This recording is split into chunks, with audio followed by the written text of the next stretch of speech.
সুদাদির জায়গায় আমার থাকার কথা ছিল, কিন্তু আমার ফুটো কপাল ফসকে সাতনলি হারও গেল। তার সাথে বসু মল্লিক পরিবারের বউ হওয়ার স্বপ্নও বিসর্জন হয়ে গেল।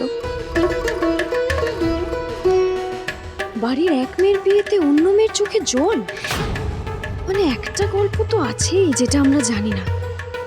এই গয়নাগাটি হাতছাড়া না করতে চাইলে আমাকে সেই গল্পটা জানতেই হবে, জানতেই হবে।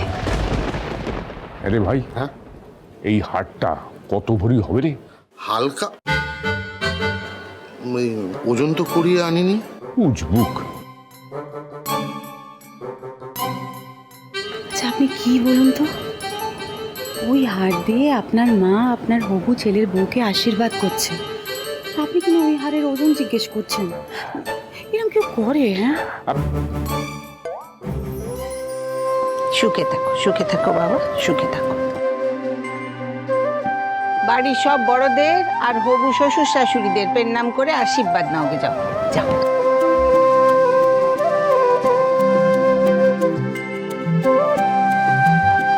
থাক থাক থাক, সংসারে কিন্তু মানিয়ে গুছিয়ে নিও। হ্যাঁ, সব কাজকর্ম বুঝে নিও, কারণ আমাদের বাড়ির বউরা খুব লক্ষ্মীমন্ত হয়, বুঝলে ত্রিধা?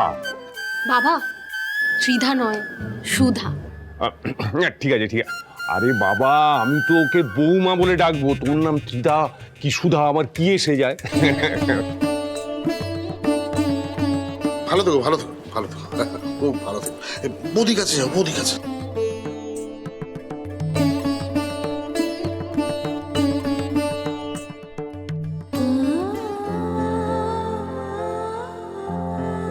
শোনো মা, তোমাকে না আমার মা আর আমার ছেলে নিজে পছন্দ করেছে, তাই আমার বিশ্বাস তুমি আমাদের বসু মল্লিক পরিবার ভালো করে থাকবে।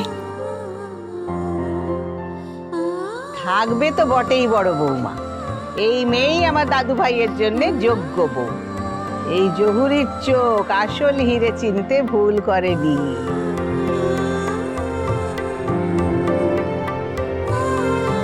ভাই, ঠাম্মি কিন্তু সুধাকে নিজে পছন্দ করে এই বসু মল্লিক পরিবারের বউ করে ঘরে তুলতে চলেছে। তাই এই বসু মল্লিক পরিবারের আচার নিয়ম সবকিছু কিন্তু ওকে শিখে এবং মেনে চলতে হবে, বুঝলি? দিদি ভাই, আমার নাত বৌমাকে নতুন করে কিচ্ছু শেখাতে হবে না, ও সব জানে। এই সমাজে ডিভোর্সি মেয়ের কপালে সারা জীবন খারাপ ব্যবহার ছাড়া কিচ্ছু জোটে না, কিন্তু আজকের যুগেও এমন মানুষ আছে যে আমার অতীত, আমার ডিভোর্স সব কিছু জেনেও আমাকে বিয়ে করতে রাজি হয়েছেন। আমার বোন আমার পরিবারের দায়িত্ব নিতে চাইছেন। এ যে আমি বিশ্বাস করতে পারছি না ঠাকুর।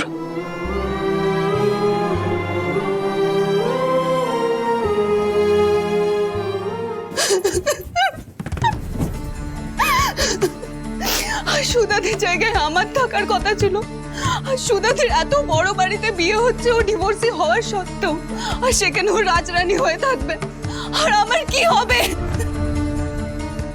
তুই এভাবে কাঁদছিস কেন? আচ্ছা কেঁদে কি হবে বলতো, যা হওয়ার তা তো হয়েই গেল। কিন্তু আমি সবাইকে বলে দিয়েছিলাম বৌদি যে তেজ বসু মল্লিকের সাথে আজ আমার আশীর্বাদ হওয়ার কথা ছিল। আমি সবার কাছে কি উত্তর দেব? আমি আমার বন্ধুদেরকে কি জানাবো? সবার কাছে আমার নাক কাটা গেল, আমি সবার কাছে একটা হাসির পাত্র হয়ে থাকবো এবার। তুই কে বলেছে এসব কথা? তুই কারোর কাছে হাসির পাত্র হবি না, কেউ কিচ্ছু বলবে না তোকে। বলবে না আবার? সবাই আমাকে জিজ্ঞেস করছে যে তোর এখনো আশীর্বাদের ছবি আমরা দেখতে পাচ্ছি না কেন। আমি সবাইকে কি উত্তর দেব বলো? কি উত্তর দেব যে আমার জায়গায় আজকে ওরা সুদাদিকে বেছে নিয়েছে? আচ্ছা, সুদাদির মধ্যে ওরা কি এমন দেখলো বৌদি যেটা আমার মধ্যে নেই? হ্যাঁ, আমি রান্না করতে জানি না, তাতে কি হয়েছে? ওনারা তো এত বড় লোক, 2-4টে রান্নার লোক ঠিক রেখে নেবে। আমি রান্না করতে পারি না তো কি হয়েছে? কিন্তু আজ দেখো, সুদা দিয়ে ঘি দিয়ে সিঙ্গারা ভেজে আজকে সবার মন জয় করে নিয়েছে। আর সবাই সুদা দিকে মাথায় তুলে রাখবে বোধ, আর আমি হয়ে যাবো সবার পায়ের জুতো। ধুর বোকামে, কে বলেছে তোকে এসব? তোর কি মনে হয় সুধার ওই বড় লোক বাড়িতে বিয়ে হয়ে যাবে আর আমাদের যে পাড়া প্রতিবেশী আছে তারা কেউ কিচ্ছু বলবে না, চুপ করে থাকবে? শোন, সুধার এই বাড়ি থেকে বিয়ে হওয়াটা না এতটা সহজ নয়। কি যে বলছে কিচ্ছু শুনতে পাচ্ছি না। গজানন মনে হয় সুধার সাথে আগে থেকেই আমার সম্পর্ক ঠিক করে রেখেছিল, নাহলে যাকে আমি চিনতামই না তাকেই কেন বারবার স্বপ্নে দেখতাম।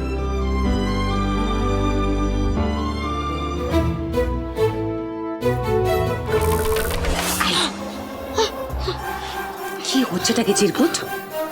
এখন অব্দি কেউ খায়নি আর তুই এখানে খাচ্ছিস? ঠাম্মি দেখলে না আস্ত রাখবে না, রাগ এটা রাখ।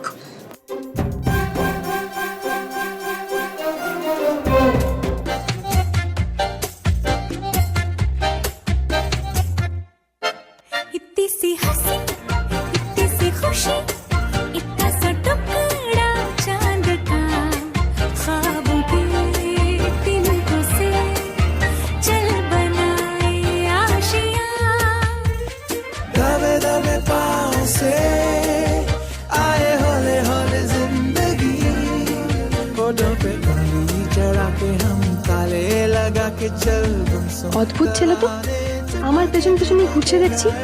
এর মতলব কি আমাকে জানতে হবে। দেখ না, শেষ অবধি বিয়েটা হলে হয়। উল্টে আমার তো মনে হয় তেজ বসু মল্লিক আমার ননদ রানীরই হবে।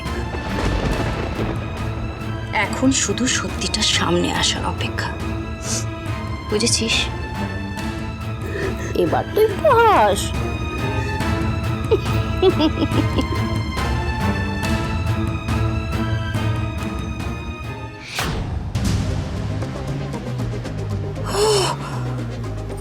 তুমি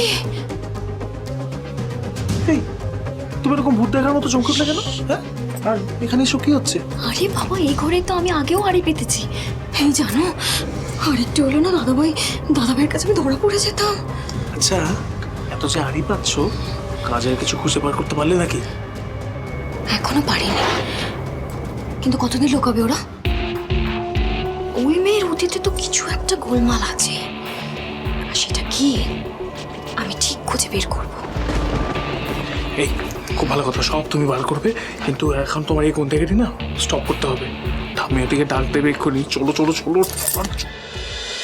আমি মিষ্টি। হ্যাঁ দাও দেখি দেখি, হ্যাঁ করো তো। বাঙালি বাড়িতে শুভ অনুষ্ঠানে একটু মিষ্টি মুখ না করলে হয়?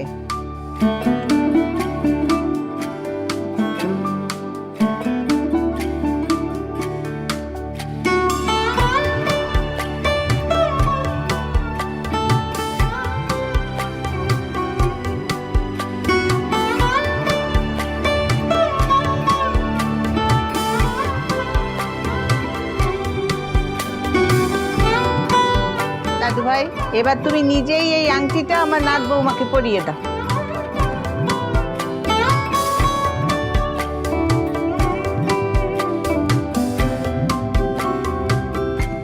ভালোই হয়েছে বুঝলে, দাদা ভাইয়ের বিয়েটা এই আচার্য বাড়িতে হচ্ছে।